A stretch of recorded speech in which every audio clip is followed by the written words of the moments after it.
વિના સહકાર નહીં ઉદ્ધાર. સહકારી માળખું અદ્વિતીય છે. આપણા ગુજરાતમાં કોઈ બેમત નહીં. ગ્રામીણ વિસ્તારના આર્થિક વિકાસની અંદર સહકારી માળખાની મહત્ત્વની ભૂમિકા રહેલી છે. કરોડરજ્જુ સમાજ. ગામડાની અંદર મંડળીઓ ચાલતી હતી, એ દૂધ મંડળીઓ પણ છે, અલગ અલગ પ્રકારની મંડળીઓ પણ છે.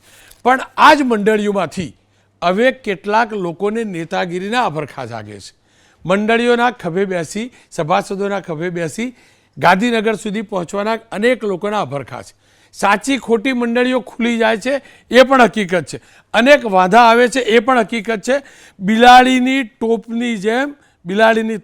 ટોપની જેમ ગામ નહીં, ગલી ગલીમાં અલગ અલગ પ્રકારની સહકારી મંડળીઓ નોંધાઈ જાય છે. વાત સભાસદના હિતની હોય, ગામના હિતની હોય તો મંડળીઓ નવી બને એ પ્રયાસ આવકારદાયક છે. પણ માત્ર ને માત્ર નેતાગીરી ચમકાવવા અને સ્થાનિક ગ્રામીણ મંડળી બનાવી તાલુકા અને જિલ્લા અને પ્રદેશ લેવલની મંડળીઓમાં મત આપવા અને ઉમેદવારી કરવાના અધિકાર મેળવવા જો કોઈ મંડળી બનાવતું હોય તો એ કદાચ ખોટું કહેવાય.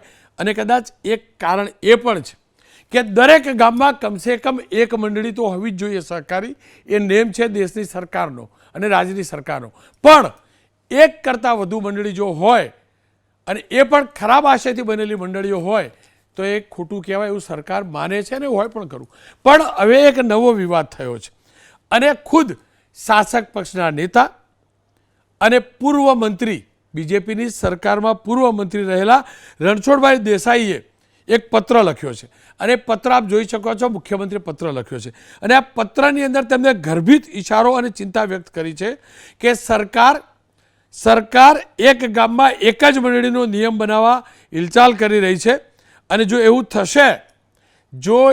થશે તો તેનું નુકસાન લોકસભાની ચૂંટણીમાં થશે અને કોંગ્રેસ સંવિધાનનો હત્યાનો મુદ્દો લઈને આવશે. આ જ મુદ્દે એટલે આ ન કરવું. સાથે એ પણ કહ્યું છે, અભિપ્રાય આપ્યો છે એમને, એ પણ કહ્યું છે કોંગ્રેસ આ મુદ્દાને મોટો રાજકીય મુદ્દો બનાવશે. સાથે એ પણ કહ્યું છે કે ભાજપને મોટું રાજકીય નુકસાન થશે, સહકારની ભાવનાની હત્યા થશે અને આ નિર્ણય તાત્કાલિક અસરથી રદ કરવો.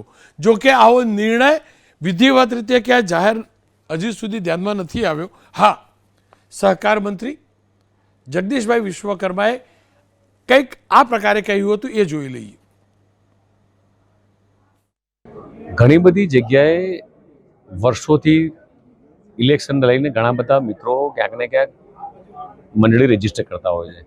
સાચા અર્થમાં મંડળીનો ઉદ્દેશ છે કે ખેડૂતોને ખાતર આપવું, ધિરાણ કરવું. અને એમબી સાહેબે જે ઇનિશિયેટિવ લીધા છે 20 થી 22 જેટલા, અને દરેક મંડળી પોતે એક્ટિવિટી કરી શકે, મૂળ ઉદ્દેશ આવો હોય છે.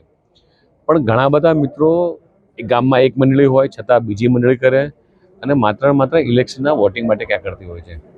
આખા રાજ્યમાં ખૂબ ઓછી મંડળીઓ છે, પણ છતાંય આખા રાજ્યમાં નક્કી કર્યું છે કે ભાઈ ઇલેક્શન લક્ષી જે મંડળીઓ હોય એને ક્યાંક જ્યાં પણ ધ્યાન આવશે ત્યાં નાબૂદ કરીશું અને રિયલ અર્થમાં, સાચા અર્થમાં મંડળીઓ એક્ટિવિટ રહે એ દિશામાં રાજ્ય સરકાર કામ કરશે. ખૂબ ઓછી મંડળીઓ છે, મોટાભાગની તમામ મંડળીઓ એ સાચા અર્થમાં એક્ટિવ છે અને સારું કામ કરી રહી છે. એ હકીકત છે. અનેક બોગસ મંડળીઓ અને બોગસ આશય સાથે ખુલી ગઈ છે, એ હકીકત છે. નેતાગીરી ચમકાવવા માટે, કૌભાંડો કરવા માટે મંડળીઓ ખુલે છે, એ હકીકત છે અને લગામ કસવી જ જોઈએ. પણ અહીંયા સવાલ બીજેપીના જ નેતાએ એક અલગ પ્રકારનો ઉઠાવ્યો છે. રણછોડભાઈ પૂર્વ મંત્રી છે, પૂર્વ પંચાયત મંત્રી છે, ગ્રામીણ રાજનીતિને ઘણી સારી રીતે જાણે છે. તેમને આ પત્ર લખ્યો છે. ત્યારે મેં એમની સાથે વાત કરી છે ને, એ પહેલાં જોઈ લઈએ. રણછોડભાઈ, તમને ચિંતા કેમ છે, એ ડર કેમ છે કે રાજ્ય સરકાર, બીજેપી શાસિત સરકાર રાજ્યની અંદર એક ગામમાં એક જ સહકારી મંડળી તેવો નિયમ લાવશે? કેમ આ ચિંતાને, કેમ ડર? સાથે વિસ્તૃત મારે જાણવું છે. પત્ર લખવા પાછળનો આશય, હેતુ છે શું?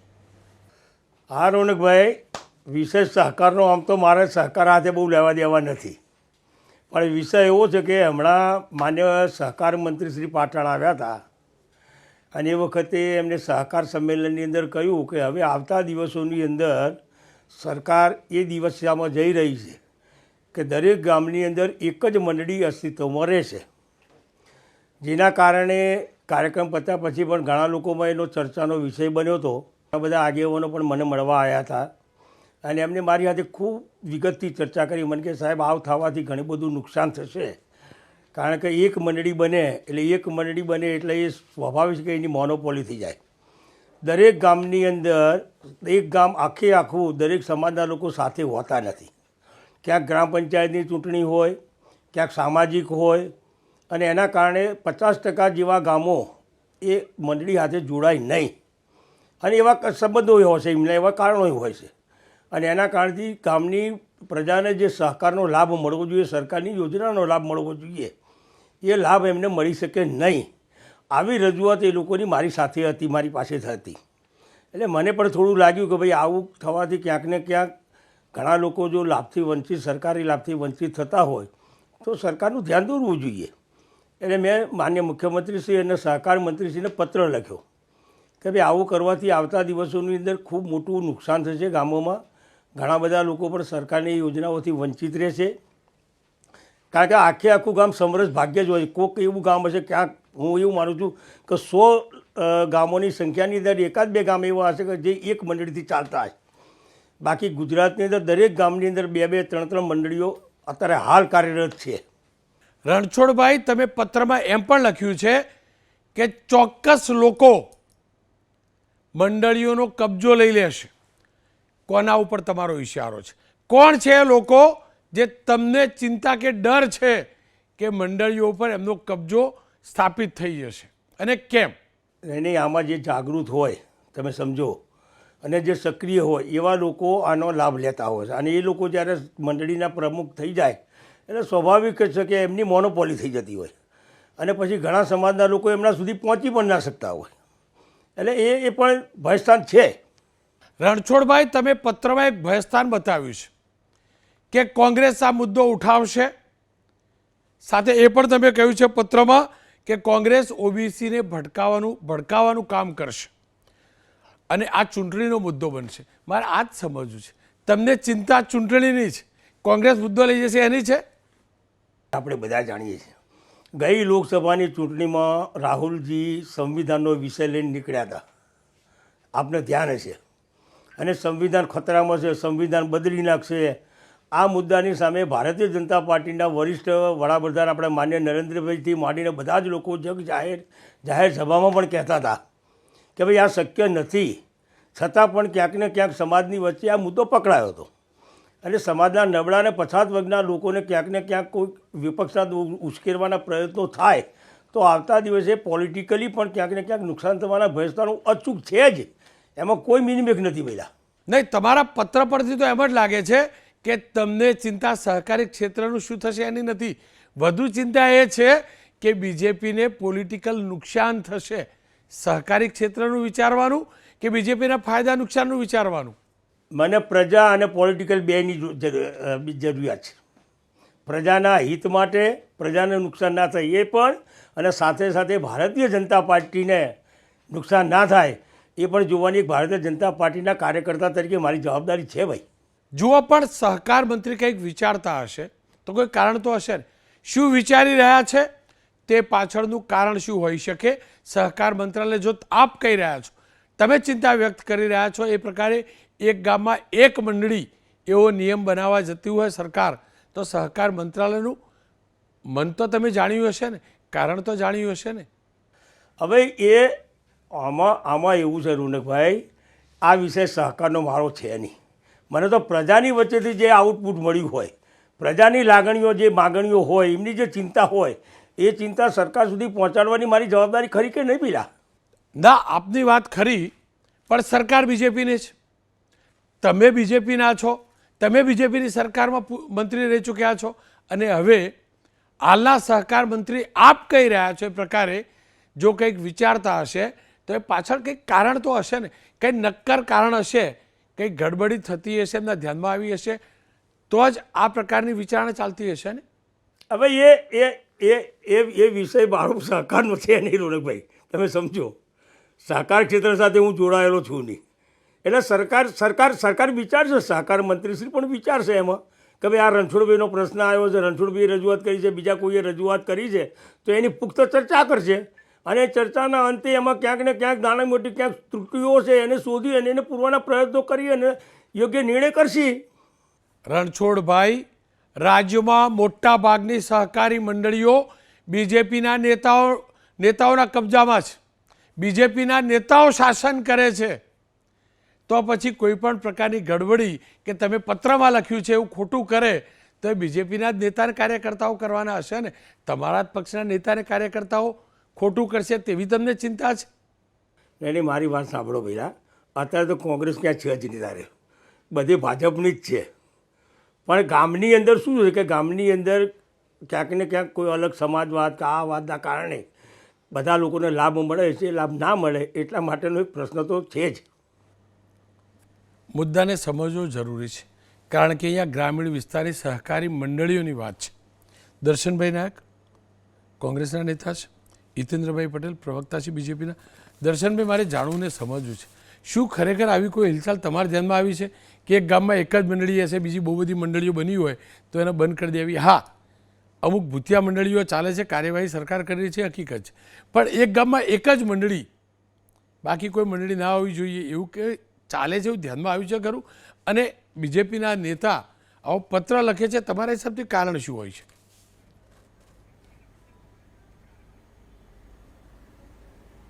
ગુજરાતમાં છેલ્લા 30 વર્ષથી વધુ સમયથી ભારતીય જનતા પાર્ટીનું શાસન છે. ગુજરાતનું ગામડું એટલે સહકાર અને ખેડૂતોની સાથે સંકળાયેલું એટલે ગુજરાતનું ગામડું. ગુજરાતમાં લગભગ 18,000 જેટલા 500 જેટલા ગામડાઓ આવેલા છે અને ગુજરાતમાં 82,000 જેટલી નાની મોટી સહકારી મંડળીઓ, પિયત મંડળી, દૂધ મંડળી, જંગલ મંડળી, આવી અસંખ્ય મંડળીઓ ગામે ગામ નોંધાયેલી છે. અને એના થકી ગુજરાતના લોકોને જે ગામડાની સાથે સંકળાયેલા છે, ખેડૂતોને પોષણક્ષમ ભાવ મળે, ઓછા વ્યાજે ધિરાણ મળે, એના અનુસંધાનમાં લગભગ 1 લાખ કરોડ રૂપિયાનું ધિરાણ આ સહકારી મંડળીઓ મારફત ચાલે છે. રોનકભાઈ, જે પ્રકારે રણછોડભાઈએ વાત કરી એ રણછોડભાઈ ગામડાની સાથે સંકળાયેલા છે એટલે ગામડાની જે સામાજિક તાણાવાણાની વાત છે, સામાજિક એકતાની વાત છે, સંસ્કૃતિની વાત છે, એ સહકાર અને ગામડાની સાથે સંકળાયેલી વાત છે.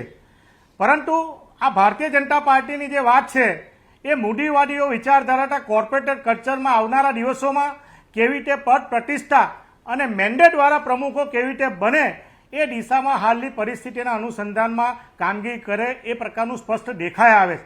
તમે ગુજરાતના સહકાર મંત્રી ચિંતા કરે છે કે આવી ગામડામાં ભૂટિયા મંત્રી છે. હું મારા જ ગામમાં વાત કરું કે મારું ગામ સાંધિયર ગામમાં આજે સેવા સહકારી મંડળી છે, પિયત મંડળી છે, બચત મંડળી છે અને જંગલ મંડળી છે. આ તમામ પ્રકારની જે મંડળીઓ છે જેના થકી ગામડામાં તમે ST SC હોય કે મહિલા હોય કે યોગ્ય રીતે સમાન સામાજિક સમરસતાથી આજે મંડળીમાં પ્રમુખ તરીકે કે કમિટી સભ્ય તરીકે બધા ચૂંટાઈને આવતા હોય છે. એમાં ST SC અને મહિલાનો બધાનો સમાવેશ થાય છે. પરંતુ આ વાતો ફક્ત ને ફક્ત બીજી બાજુ ધ્યાન દોરવા તરફ બતાવી રહ્યા છે. ગુજરાતમાં તમે જો સહકાર વિભાગમાં હાલમાં 65% જેટલી જગ્યાઓ છેલ્લા ઘણા સમયથી ખાલી છે. ગુજરાતમાં સામાન્ય માણસ, તમે જ વાત કરી કે લગભગ ગુજરાતમાં 90% જેટલી સહકારી સંસ્થાઓ પર ભારતીય જનતા પાર્ટીનું શાસન છે.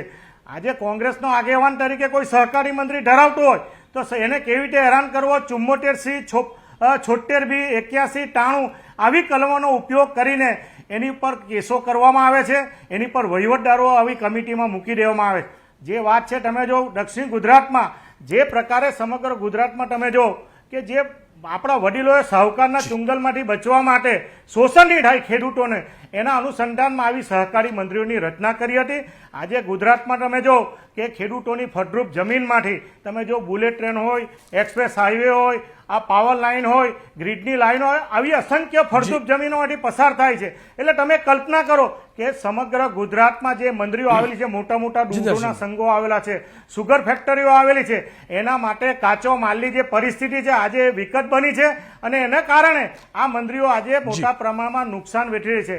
સહકાર મંત્રીશ્રીને મારા આપના માધ્યમથી કહેવું છે કે આજે સંઘોની ચૂંટણી થતી નથી, હજારો કરોડો રૂપિયાના ગેરવહીવટની જ્યારે ફરિયાદો થતી હોય તો એની તપાસ કેમ કરવામાં આવતી નથી? એની ઉપર તમે જો કે કસ્ટોડિયન મૂકવામાં આવે છે, કસ્ટોડિયન મૂક્યા પછી એની ઉપર કમિટી બનાવવામાં આવે છે અને આ કમિટી કોના કારણે, કોના ભ્રષ્ટાચારને કારણે આ મંત્રીઓને, સહકારી મંત્રીની સાથે સંકળાયેલા સભાસદોને નુકસાન થાય. એટલે મૂળ પાયાની વાત એ છે કે તમારે ફક્ત 10 રૂપિયાના એક શેર હોલ્ડરના સભાસદના પત્રથી એ મંત્રીના કરોડો રૂપિયાના વહીવટ થકી એ કરોડો રૂપિયાનો માલિક દર્શનભાઈ. બની શકે છે, વહીવટમાં ધ્યાન આપી શકે છે અને યોગ્ય રીતે સહકારી મંત્રીનું સંચાલન કરી શકે છે. માન્ય સહકાર મંત્રીને વિનંતી કરીએ કે સમગ્ર ભારત દેશમાં એપીએમસી એક્ટ 2020 નો અમલ કરવામાં આવતો નથી, દર્શનભાઈ, ફક્ત ગુજરાતમાં જ દર્શનભાઈ, કરવામાં આવે છે.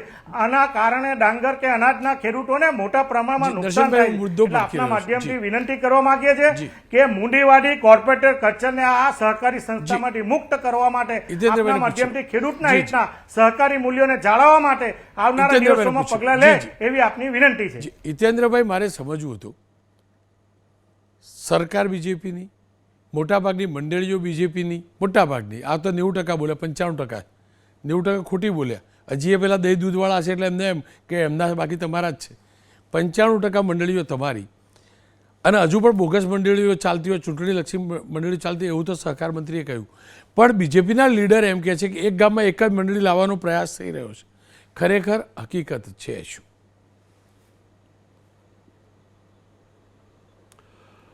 રોનકભાઈ, આખી એ જે ચર્ચા મેં સાંભળી તો રણછોડભાઈએ પોતે 3 વાર સ્વયં સ્વીકાર્યું કે હું આ સહકારી ક્ષેત્રનો માણસ નથી, આમાં વધારે પ્રકાશ નહીં પાડી શકું.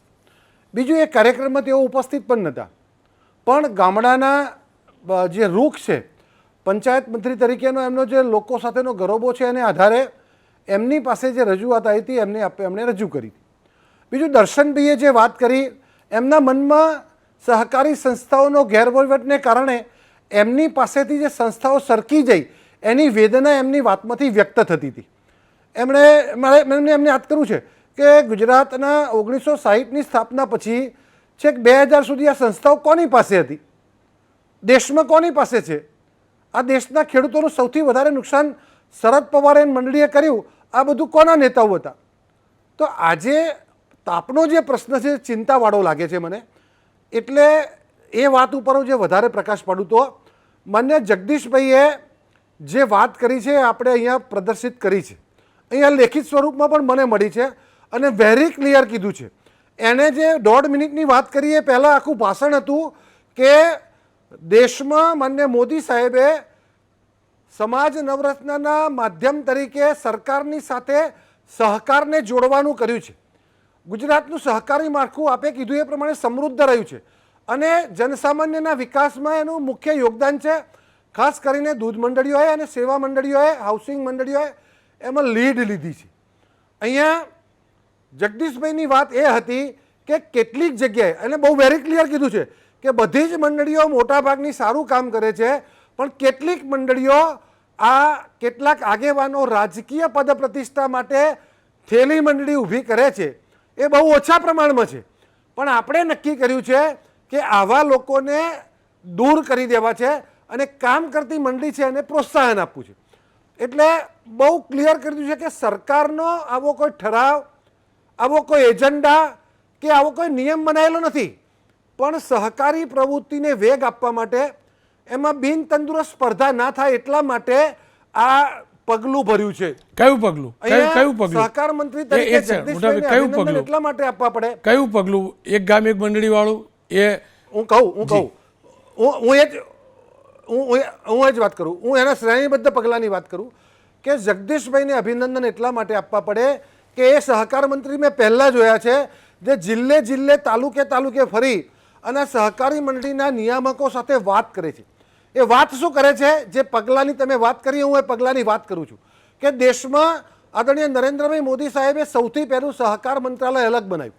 એ પછી ગુજરાત દેશમાં સહકારી ત્રિભુવન સહકારી યુનિવર્સિટી બનાવી અને પછી જે પગલાં ભર્યા એ સહકારી પ્રવૃત્તિ માટે એકદમ એટલા બધા અગત્યના છે કે ધારો કે કોમન બાયોલોસ બનાવ્યા તો મંડળીઓ, એના સંચાલકોએ ભૂતકાળમાં પોતે જ સંચાલક તરીકે રહે, પોતે જેને ઈચ્છે એ જ ડિરેક્ટર આવે, એ પ્રમાણે આટલા લીટર દૂધ હોય તો જ ડિરેક્ટર થઈ શકે, આ પ્રકારનો ઓડિટ વર્ગ હોય તો જ ડિરેક્ટરમાં ચૂંટણી લડી શકે અથવા મત આપી શકે, અથવા એની પાસે આટલું ટર્નઓવર હોય તો જ મત આપી શકે, એની પાસે ખાતરનું લાયસન્સ વેચતો હોય તો જ આપી શકે, એને આટલું ટર્નઓવર કર્યું હોય તો જ મત આપી શકે. એ આવા બધા નિયમો બનાવી અને પોતાને અનુકૂળ, પોતે ચીટકી રહેવા માટે ના બનાવ્યા હતા.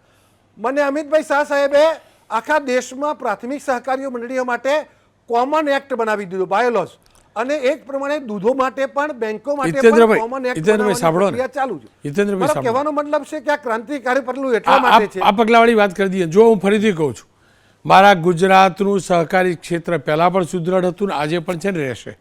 હાલ મુદ્દો એટલો જ છે કે જે રણછોડભાઈની ચિંતા છે એ અસ્થાને છે એવું કહેવા માગો છો, હા કે ના? એક ગામની અંદર એક જ મંડળી, બાકીની મંડળીઓ બંધ કરી દેવી, ના, જો એવું છે કે એવું સરકારનું આયોજન છે, હા કે ના? ઓછી સમજ છે, એના કારણે એમને કાર્યકર્તાએ રજૂઆત કરી. પણ એવું છે કે નહીં? કાર્યકર્તા એની એવું પાસે થવાનું રજૂઆત છે કરે, કે? હું રણછોડભાઈને અભિનંદન પાપું છું. પણ સાંભળો ને, એવું ના ના, અભિનંદન કેમ? અરે એમને તો કે બીજેપી નુકસાન થશે. જે વેદના છે અરે એમને તો કહ્યું એ બીજેપી નુકસાન બેબાક રીતે થશે. સરકારમાં રજૂઆત કરી. એમને તો કહ્યું બીજેપી નુકસાન થશે એટલે રજૂઆત કરી, એ પણ લખ્યું અંદર. નહીં, સહકારી પ્રવૃત્તિમાં અત્યારે જે પ્રમાણેની સ્થિતિ છે અને ભારતીય જનતા પાર્ટીની સરકારનું છેલ્લા 10 વર્ષનું કેન્દ્રનું અને 30 વર્ષનું જી, ભારતીય ભૂપેન્દ્ર. જનતા પાર્ટીનું શાસન છે, જી, એ રીતે જી, અહીંયા ધીરેન્દ્રભાઈ. કોઈ રાજકીય ચિંતા નથી. ખાલી પેલો અને હા કે ના કહી દો ભારતીય ને. જનતા પાર્ટી સાંભળો. કોઈ પણ નિર્ણય એ રાજકીય મને લાલાભાલા કહો હા કે ના. એક ગામની અંદર એક મારી વાત મંડળી- પૂરી કરજો, સમયનો- મારી વાત પૂરી કરજો. એક ગામ એક મંડળવાળી વાત સાચી કે ખોટી? એવું થવાનું કે નહીં થવાનું? હું એ જ વાત કરું છું કે એક ગામમાં એક મંડળી હોય એટલા માટે જગદીશભાઈએ વાત કરી છે. દાખલા તરીકે એક ગામમાં એક દૂધ મંડળી છે, એ 2000 લીટર દૂધ ઉઘરાવે છે. હવે એમાં આવી નાની નાની સામાજિક બાબતો કે ગ્રુપિઝમ કે પાર્ટીના લીધે બીજી મંડળી બનાવીએ તો એ ગામમાં 2000 લીટરથી દૂધ વધવાનું નથી. જી. બે મંડળી 1000 લીટરનું જી, જી. પ્રોક્યોરમેન્ટ કરશે તો ત્યાં બે મંત્રી થશે, બે સમજી ટેસ્ટર થશે, સમજી ગયો. બે પણ દૂધ કલેક્શન ખાલી હા કે ના કહી દો ને બે ખાલી. મકાન એવું થશે, થવાનું છે બે ખરું? લાઇટ બિલ થશે. સાંભળો મોટા ભાઈ. તો એમાં સમયનો અભાવ છે. એ આવું થવાનું છે લોકોનો ખરું? નફો ઘટશે. આવું થવાનું છે ખરું? હા કે કોઈ ના? સંજોગોમાં કોઈ સંજોગોમાં એવું થવાનું જી ખેર. કોઈ સંજોગોમાં જી, એવું જી. નથી થવાનું. સમયનો હવે પણ માત્ર ને માત્ર 5-7% લોકોએ જે પોતે જી. મત મેળવવા માટે મંડળી બિલકુલ. બનાવી છે. સમય હવે માત્ર સમજી એ ગઈ પોતે હિતેન્દ્રભાઈ. ખાતર નથી વેચતા, નથી હિતેન્દ્રભાઈ, ધિરાણ સમયનો અભાવ છે. હવે આપતા, રોકું નથી છું. દૂધ ઉઘરાવતા અને થેલી અને મંડળી તાળું માર દો છે. ને. તાળું જ માર દો. અને હિતેન્દ્રભાઈ, એક વાત કહી સાંભળો. દઉં. તાળું જ માર દો. છેલ્લે તાળું જ માર દો. નહીં, દૂધ એવા મંડળીઓ- આટલા 30 વર્ષમાં આપણે તાળું કેમ ના માર્યું? 30 વર્ષથી છે આ તો દૂધ જતા રહ્યા અને ઘેર. સાંભળો રોનકભાઈ, 30 વર્ષમાં તાળું કેમ ના રોનકભાઈ. માર્યું? 30 વર્ષમાં તાળું કેમ ના માર્યું? આ બધી મંડળીઓને 5% તો 5% કેમ ના માર્યું? એ જ વાત કરું છું ભાઈ કે મોડલ એક્ટ અત્યારે સહકાર મંત્રાલય બન્યું જી. એટલે મોડલ એક્ટ આવ્યો ખેર, અને સમયનો અભાવ મોડલ છે. એક્ટમાં પ્રોવિઝન કર્યું છે હવે- કે એને ખાતર જી. વેચવું હવે પડે, સમયનો- એને ધિરાણ જી. આપવું પડે, હવે એને સમયનો દવા અભાવ છે. બિયારણ વેચવું પડે, સમયનો અભાવ છે. આ એને બંનેનો ખૂબ medical ખૂબ આભાર. ખેર, stop- ફરી એકવાર કહીશ, બીજેપી તરફથી હિતેન્દ્રભાઈએ સ્પષ્ટ કર્યું છે કે આવો કોઈ નિયમ બનવા જઈ રહ્યો નથી. પણ હા, બોગસ મંડળીઓને તાળા મારવા જરૂરી છે. ખેડૂતોના લોહી ચૂસનારી અને એમના નામે રાજનીતિ કરનારી એક મંડળીઓને સત્વરે તાળા મારવા એ જરૂરી છે.